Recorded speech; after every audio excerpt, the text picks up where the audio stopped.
Writing an invitation letter for a Canadian visitor visa is a great way to show your support for a friend or family member who is coming to visit. An invitation letter is an official document that states the purpose of the visit, the duration of the stay, and other important information. It is important to write an invitation letter in a polite and confident tone, but not too much formal or professional tone, in order to demonstrate your support and help that visa applicant can get approved. If your relatives or friends do not qualify for an electronic travel authorization or ETA, they must apply for a visitor visa or TRV. In that case, a friend or family member who is living in Canada may be able to assist them. They can in fact submit a letter of invitation indicating to the fact that you will be staying with them during their stay in Canada.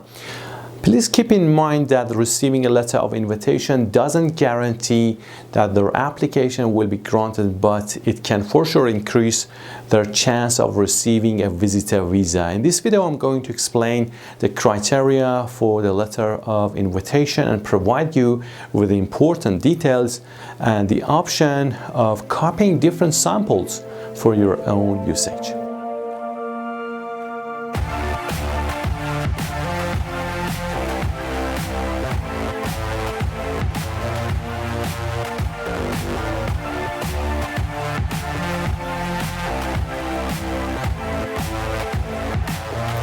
Hello everyone, thank you for tuning in. My name is Ahmad Reza, and here at Persia Global, we assist people looking for better alternatives to work, live, or study abroad. I'm delighted to offer you another video today on helping your friend or family members visa application by writing the best letter of invitation. What should you include in your invitation letter, and explain how you will help the person. For example, you may offer to pay for plane tickets or accommodation, or even indicate that the invitee will fund his or her total trip, and how to provide all the necessary information needed for a successful and convincing letter of invitation.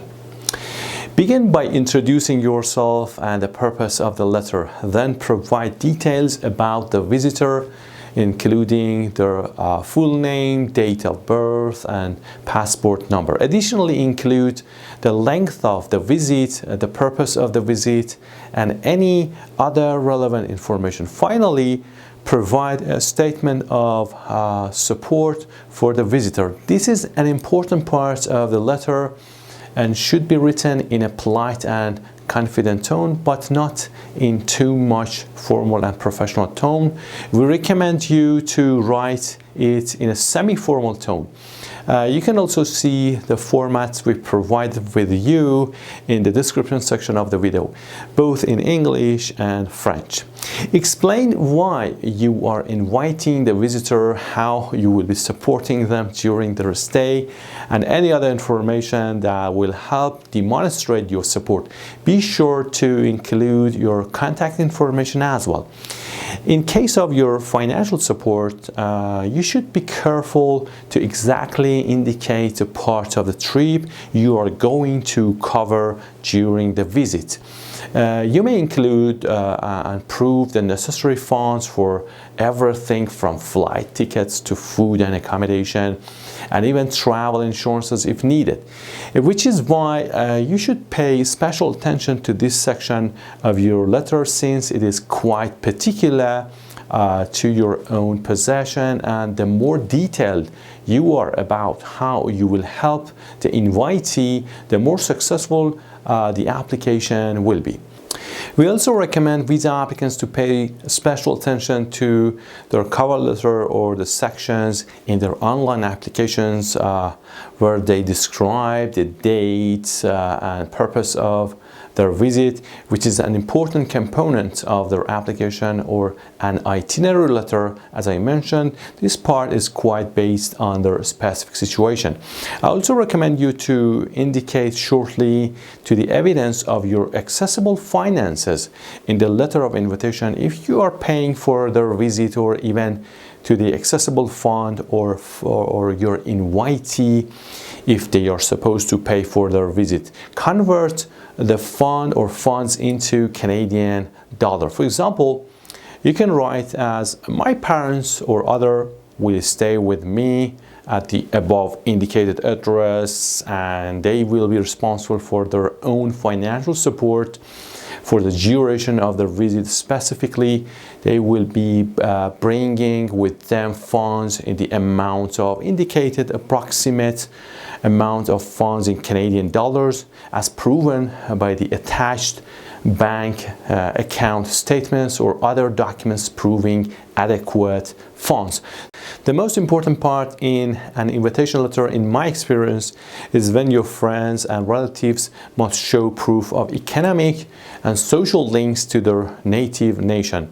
The tighter the relationships, the more likely it is that they will depart Canada following their stay. So the visa officers are convinced they will not be overstayed. Economic ties include the submission of bank statements, proof of financial investments, a letter of employment, and or proof of property ownership. Social ties include proof that family members back home rely on them for financial or other support, evidence that they must return home after their stay in Canada to fulfill social commitments to family members or the community, and so on. As a result, you should include a section in which invitees have significant financial and social links to their home country. For this section, you can write, for example, Sarah or Richard currently works as a clinician in Pfizer Global Anti-Counterfeit Laboratory and earns 2,500 Canadian dollars. That will allow them to stay in Canada. Sarah is a genuine visitor who will not overstay their visa. Her job duties in Cairo, Egypt continues, and Sarah must return to work as soon as she returns from Canada. Another question that might arise when writing a letter of invitation for Canada visitor visa is that whether it is necessary to get the letter of invitation notarized. In some cases, the person inviting must get the letter of invitation notarized in Canada, yet you cannot tell if it has to be notarized ahead of time.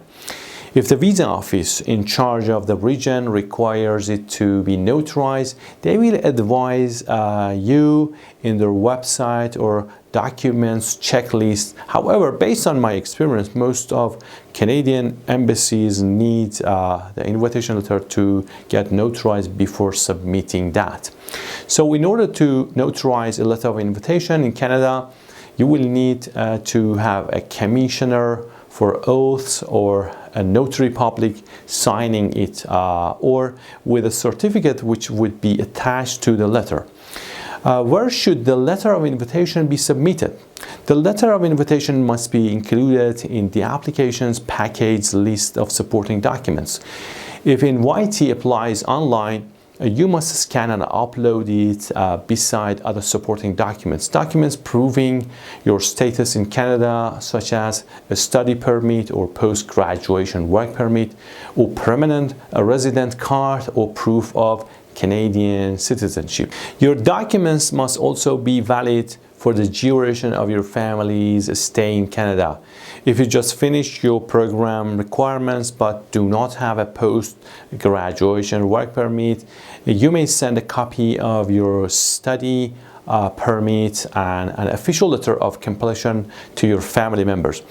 If you applied for a post-graduation work permit online but have not yet received it, attach a copy of the letter of confirmation that IRCC sends when the application is received. If your family or friends wish to visit you in Canada for your convocation or perhaps only for a vacation and visit, they must apply for a temporary residence visa or TRV. This application can be completed at the nearest Canadian Embassy, Consulate, Visa Office, or High Commission Office if they are from a country which requires a TRV or visitor visa to enter Canada. Click on the link below our video for additional details at Citizenship and Immigration Canada's website to check the list of countries whose residents require a TRV to enter Canada. Another point I'd like to add here is that if you are a student to invite family or friends, you must have completed 6 months of education in Canada. When students are unable to demonstrate that they have been registered for 6 months of studies, Canadian officials often deny their applications. Thank you for watching. Please subscribe and check out our channel for more videos on how to discover greater options to work, study, or immigrate overseas. Please leave a comment below our video if you have any further questions about writing a letter of invitation for Canada visitor visa. This video's quote comes from Winston Churchill. He says, "Success is not final, failure is not fatal. It is the courage to continue that counts." Until next video, over and out.